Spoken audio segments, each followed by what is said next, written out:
Good morning, my dear students. How are you? I hope you will be fine. So, we are going to start a new topic in our third chapter of EVS book. That's name is Our Body Care, in which we have learned so far for being healthy and strong, we have to take care of our body organs and towards their cleanliness and should also take balanced diet and do exercise and rest properly. We have learned how to take care of our eyes, our ears and our nose, and today we are going to learn that how to take care of our tongue and skin. Okay, so I'm going to read it. Tongue is the organ of taste. हम टंग का use किस में करते हैं? Test लेने में, मतलब चीज़ों का स्वाद लेने में. It helps us to test various things. Tongue हमारी हेल्प करती है बहुत सारी चीज़ों का टेस्ट करने में. It helps us to test various things. हम डिफरेंट चीज़ों का टेस्ट ले सकते हैं by the help of tongue. With the help of tongue, we are able to make out bad or good taste. Okay? हमको टंग की हेल्प से दोनों तरह के टेस्ट आते हैं. बैड टेस्ट है अगर किसी ऑब्जेक्ट का, किसी चीज़ का, तो भी वो हमको मिलता है, और अगर उसका टेस्ट गुड है तो भी वो हमको फील होता है. This organ also needs care.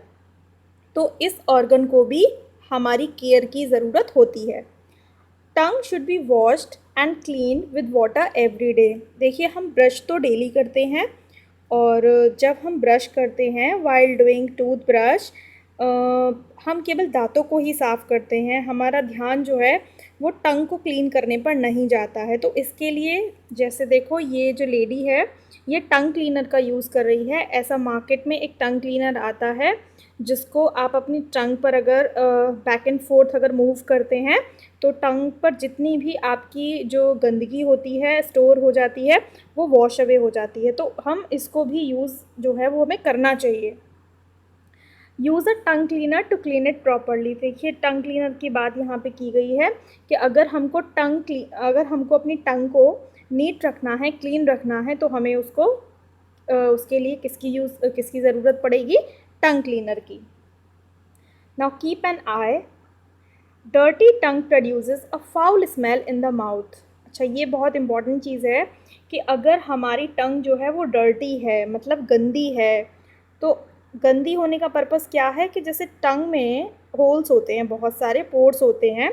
उन पोर्स में जो भी हम पूरे दिन में खाते हैं वो स्टोर हो जाता है, और जब वो स्टोर हो जाता है और हम टंग अपनी क्लीन नहीं करते हैं तो वो स्टोर्ड फूड जो है वो फाउल स्मेल क्रिएट करता है, गंदी बदबू क्रिएट करता है. जब भी हम किसी से बात करते हैं या फिर जब हम अपनी सांस बाहर छोड़ते हैं तो वो उसके साथ वो जो फाउल स्मेल होती है, जो हमारे मुंह की बदबू होती है, वो भी बाहर जाती है और जो दूसरे आदमी को ख़राब लगती है. एंड इट में कॉज स्टमक इन्फेक्शन. तो दूसरे आदमी को ख़राब लगने के साथ साथ ये हमारी खुद की हेल्थ के लिए भी बहुत ज़्यादा डेंजरस होती है, क्योंकि ये हमारे को स्टमक इन्फेक्शन प्रोड्यूस करती है. मतलब हमारे पेट में इन्फेक्शन हो जाता है, हमारे पेट में कीड़े पड़ जाते हैं और हमारा पेट जो है उसका डाइजेशन ठीक नहीं रहता है.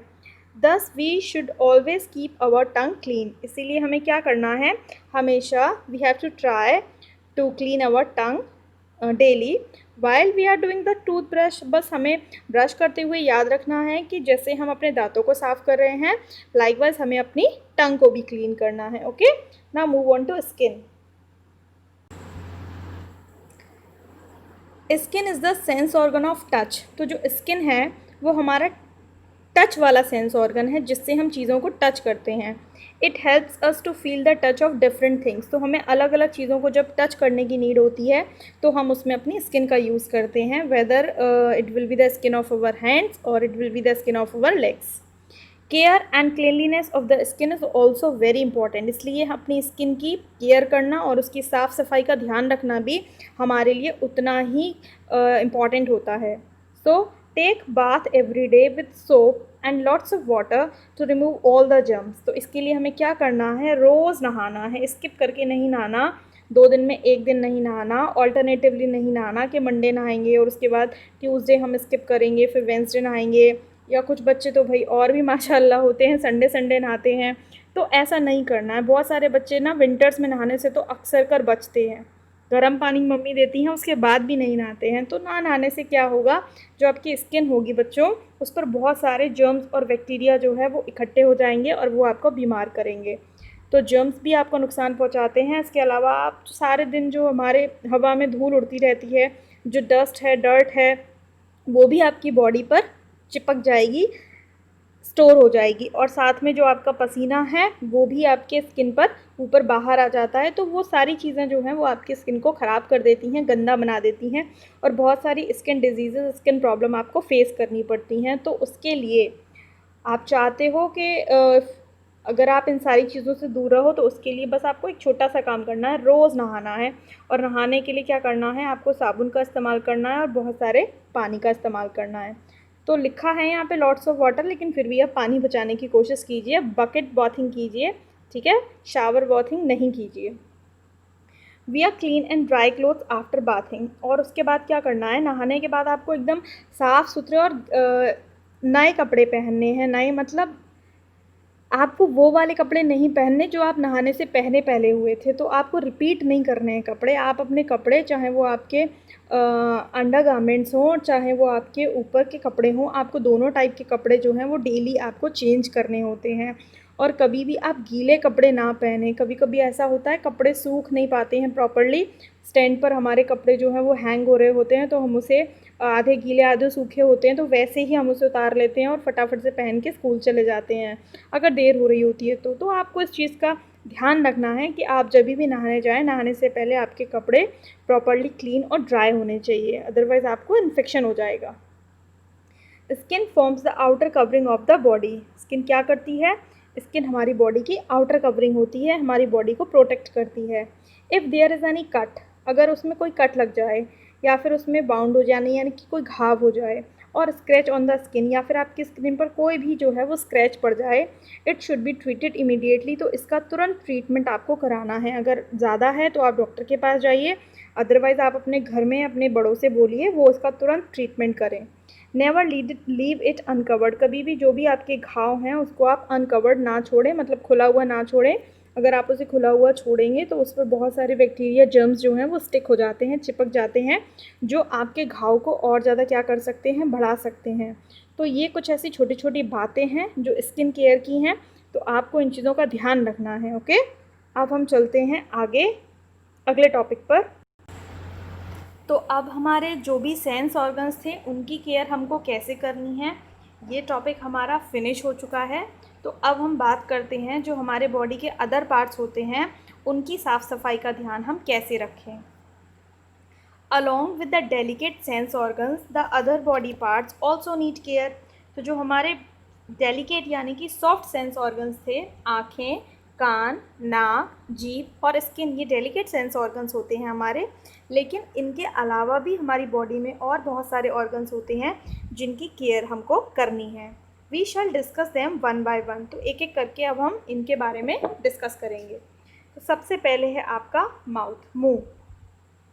We should always rinse our mouth with clean water before and after meals.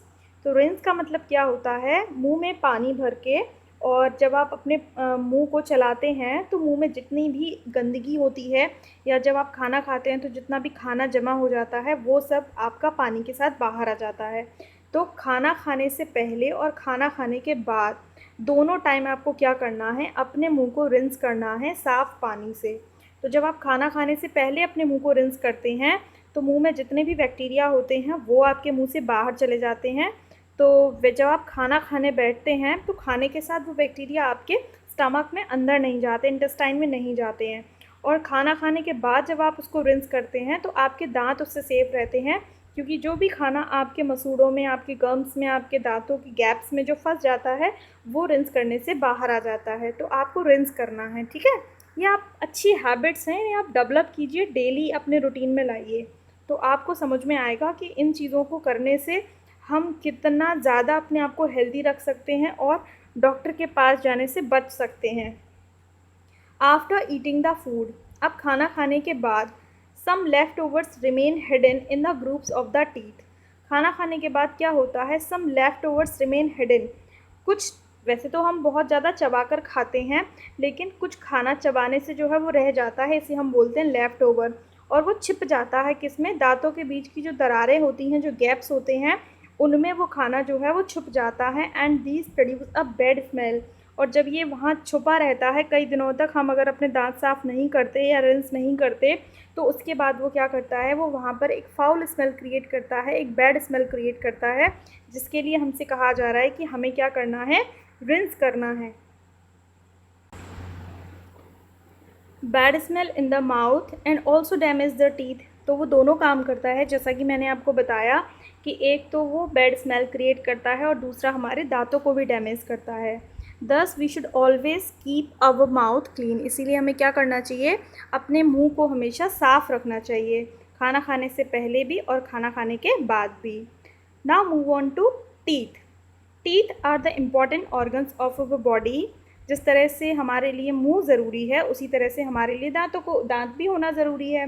We chew the food with our teeth. क्योंकि दांतों से हम क्या करते हैं, हम अपने खाने को च्यू करते हैं, मतलब चबाते हैं।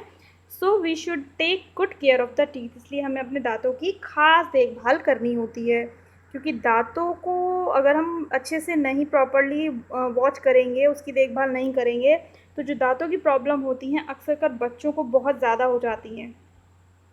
Brush your teeth twice a day. ये तो हम अक्सर याद करते हैं, brush your teeth twice a day, मतलब दिन में हमें 2 बार ब्रश करना है। Brush them early in the morning and then at night before retiring to bed. तो एक तो हमें कब ब्रश करना है, अर्ली इन दी मॉर्निंग, यानी कि जब भी आप उठकर उठने के बाद आप सबसे पहले जो भी काम करें उससे पहले आपको क्या करना है, ब्रश करना है।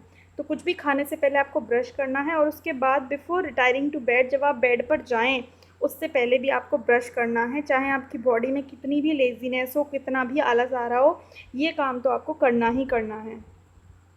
The correct method of brushing the teeth is in the up and down strokes. अब बात यह आती है कि ब्रश करना है, लेकिन केवल ब्रश करना ही बच्चों प्रॉपर नहीं होता है। ब्रश कितने टाइम तक करना है और कैसे करना है, ये भी साथ में बहुत ज़रूरी है। बहुत सारे बच्चे बस ब्रश को मुंह में डाले रहते हैं और पेस्ट का टेस्ट लेते रहते हैं और उसके बाद रिंस कर देते हैं। तो ब्रशिंग का उनको कोई लाभ नहीं मिलता, कोई फ़ायदा नहीं मिलता। तो ब्रश करते समय जो ब्रश होता है उसे हमें अप एंड डाउन स्ट्रोक्स में चलाना होता है, ऊपर नीचे करना होता है, और साथ में हमें उसे बैक एंड फोर्थ भी चलाना होता है, आगे पीछे भी करना होता है। और अंदर मुंह के भी हमें ब्रश को चलाना होता है, अंदर से बाहर से सब तरफ से हमें ब्रश को घुमाना होता है, जिससे हमारे दांत जो हैं, हमारे ऑल ओवर जो हमारे दांत हैं वो सारे के सारे हमारे अच्छे से क्लीन हो जाएं। और ये थोड़ा सा लंबे टाइम तक करना होता है। ये नहीं होना चाहिए कि आपने बस पेस्ट लिया और पेस्ट को टेस्ट किया और थोड़ी देर आपने मुंह में ब्रश रखा और उसके बाद रिंस कर दिया। आपको थोड़ा टाइम जो है वो देना है, ताकि आपके मुंह के जो जर्म्स हैं वो पेस्ट के साथ मिलकर बाहर निकल जाएं। तो ब्रश करने का प्रॉपर तरीका क्या होता है, ये आपको ज़रूर सीखना है। Always use a good quality toothpaste and toothbrush. अक्सर ऐसा होता है कि बच्चे चूँकि अपना ब्रश बहुत जल्दी या तो खो देते हैं या फिर ख़राब कर देते हैं, तो उन्हें एक चीप सा टूथब्रश या पेस्ट दिला दिया जाता है। तो ये चीज़ का आपके बड़ों को ध्यान रखना है कि चूँकि आपके दांत भी उतने ही ज़रूरी हैं जितनी आपकी बाकी सारी चीज़ें, तो टूथब्रश और टूथपेस्ट जब भी ख़रीदें तो अच्छी क्वालिटी का ख़रीदें, अदरवाइज़ आपको उससे बेनिफिट नहीं मिलेगा। Gums form the base of the teeth. अब जो आपके दांत होते हैं, तो वो दांत जो हैं उनके लिए गम्स जो हैं वो बेस का काम करते हैं। बेस मतलब एक आधार बनाते हैं। सबसे पहले आपके मुंह में मसूड़े होते हैं और मसूड़ों के बीच में आपके जो दांत होते हैं वो मोतियों की तरह फंसे होते हैं। The gums hold the teeth strongly. अगर गम्स नहीं होंगे तो हमारे दांत जो हैं वो एकदम बूढ़े लोगों जैसे हो जाएंगे, हिलने लग जाएंगे। तो हमारे जो दांतों को मजबूत रखते हैं वो कौन रखते हैं, वो गम्स रखते हैं। गम्स मतलब मसूड़े रखते हैं। तो मसूड़े जो हैं वो एक बहुत ही इंपॉर्टेंट पार्ट हो जाते हैं हमारे दांतों के लिए। If gums are not strong, अगर हमारे गम्स जो हैं वो स्ट्रॉन्ग नहीं है, द टीथ विल फॉल। तो दांत तो गिर जाएंगे ना, क्योंकि दांतों को स्ट्रांगली होल्ड करके कौन रखे हुए हैं, gums. Thus we should take care of the gums. तो दांतों के साथ हमें क्या करना है, हमें गम्स का भी ख्याल रखना है। Healthy gums are the foundation of healthy teeth. अगर आपको हेल्दी टीथ चाहिए तो उसके लिए क्या होने चाहिए, आपके पास हेल्दी गम्स होने चाहिए। मसूड़े अच्छे होंगे तभी आपके दांत अच्छे होंगे।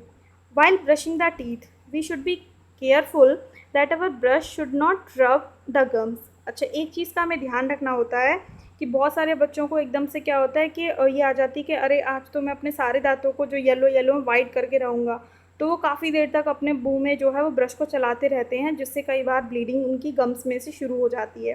तो इसका ध्यान रखना है कि जब भी आप ब्रश को चलाएं अपने दांतों में, अपने मुंह में अंदर, तो बहुत जेंटली, बहुत सॉफ्टली चलाएं, उसको एकदम से रब ना करें बुरी तरह से, जिससे कि आपके गम्स में से, आपके मसूड़ों में से खून निकल आए। क्योंकि छोटे बच्चों के जो मसूड़े होते हैं वो बहुत ज़्यादा डेलिकेट होते हैं, वो तुरंत उसमें से ब्लीड होता है। दिस में कॉज ब्लीडिंग और ब्रूज द गम्स। तो इससे क्या होगा, आपको ब्लीडिंग हो जाएगी, मतलब आपको खून निकलेगा, और ब्रूज कर सकते हैं गम्स, यानी कि आपके मसूड़ों में चोट लग सकती है। तो इन छोटी छोटी चीज़ों का जो है वो आपको ध्यान रखना है। आगे चलते हैं अब। After brushing the teeth gently rub the gums with your finger to clean them. अच्छा, अब आपने टीथ को क्लीन कर लिया, ठीक है, दांत तो आपके साफ़ हो गए, और आपको गम्स में ब्रश चलाने से मना किया गया है, तो फिर आप मसूड़ों को कैसे साफ़ करेंगे? तो आप मसूड़ों को साफ़ करने के लिए जस्ट आप अपनी फिंगर्स का यूज़ कीजिए। आपकी फ़िंगर को बहुत आराम आराम से आप अपने मसूड़ों पर रब कीजिए, तो आपके गम्स जो हैं वो ऑटोमेटिकली उससे साफ़ हो जाएंगे। Use a good quality mouth wash and a gum paint. तो अच्छी क्वालिटी के मार्केट में माउथ वॉश भी आते हैं और गम पेंट भी आते हैं, जिनको यूज़ करके आप अपने मसूड़ों को और मुंह को अच्छे से वॉश कर सकते हैं। तो ये आपके मुंह को बैक्टीरिया फ्री कर देते हैं। वैसे इसकी ज़रूरत नहीं है इतनी, अगर आप रेगुलरली बच्चों ब्रश करते हैं और गम्स को साफ़ रखते हैं तो बाज़ार की ऐसी कोई भी चीज़ आपको ख़रीदने की नीड नहीं है। Avoid too much of chocolates. हाँ, अब ये बहुत ज़रूरी हो जाता है कि चॉकलेट्स खाइए बट बहुत ज़्यादा नहीं। टॉफ़ीज़ भी खाइए, जैसे कोई अंकल आंटी आपको टॉफ़ी देती हैं, तो आपने उनको क्या किया कि उनके पूरे बॉक्स में से अपने आपने मुट्ठी भर के टॉफ़ी ले ली। नहीं, ये नहीं करना आपको। आपको जब भी कोई टॉफ़ी दे, आप खुद भी ख़रीदें तो 1 या 2 टॉफ़ी से ज़्यादा एक बार में ना ख़रीदें। आइसक्रीम्स हमें बहुत अच्छी लगती हैं। देखो, जो चीज़ हमें अच्छी लगती है, अब वो क्या कहा जाए कि वही हमारी हेल्थ के लिए जो है वो नुकसान पहुंचाती है। तो आप खाइए सारी चीज़ें, ऐसा नहीं है कि आपको बंद कर देनी है। आप चॉकलेट्स भी खाइए, टॉफ़ी भी खाइए, आइसक्रीम्स भी खाइए, बट कितनी क्वांटिटी में खा रहे हैं इसका ध्यान रखिए, क्योंकि ये सारी चीज़ें क्या करती हैं, ये आपके दांतों को और आपकी गम्स को स्पॉइल करती हैं। और एक बार जब आपके दांत और गम्स स्पॉइल्ड हो जाते हैं, देन उसके बाद फिर से अच्छे दांत और अच्छे गम्स को पाना बहुत मुश्किल हो जाता है, और लाइफ टाइम आपको इस चीज़ के लिए सफ़र करना पड़ता है, और आप अपने ऊपर बहुत गिल्ट करते हैं कि काश मैंने अपने दांतों का ध्यान रखा होता, काश मैंने बचपन में ये टॉफ़ी, चॉकलेट्स, आइसक्रीम इतनी सारी ना खाई होती, तो आज मुझे दांतों की प्रॉब्लम से इतना फेस नहीं करना पड़ता। क्योंकि जब एक बार दांत में कोई भी प्रॉब्लम हो जाती है, तो आप, जिनको नहीं हुई है उनको नहीं पता, लेकिन जिनको हुई है वो अच्छे से समझ सकते हैं कि दांत का बच्चों जो दर्द होता है वो बहुत ज़्यादा भयंकर होता है, बहुत ज़्यादा स्कैरी होता है। आप उसको एक दिन भी टॉलरेट नहीं कर सकते हो। You have to meet the doctor immediately when you are suffering from teeth ache या टीथ प्रॉब्लम। तो इसलिए आपको दांत का विशेष तौर पर ख्याल रखना है। ठीक, तो हमने इस चैप्टर में अभी ये पढ़ लिया है कि हम अपने बॉडी ऑर्गन्स को कैसे टेक केयर कर सकते हैं। आई होप आप मेरी बातों को मानेंगे, समझेंगे, और आज से, अभी से बल्कि स्टार्ट कर देंगे कि कैसे आप इन चीज़ों का ख्याल रखें, और जिन चीज़ों को करने के लिए आपको समझाया गया है, बोला गया है, आप उनको प्रॉपरली करें। ठीक है, तो अब हम नेक्स्ट वीडियो में इस चैप्टर को आगे कंटिन्यू करेंगे। तब तक घर में रहिए, सुरक्षित रहिए, अपना और अपने फैमिली मेम्बर्स का ख्याल रखिए। ओके बच्चों, बाय बाय।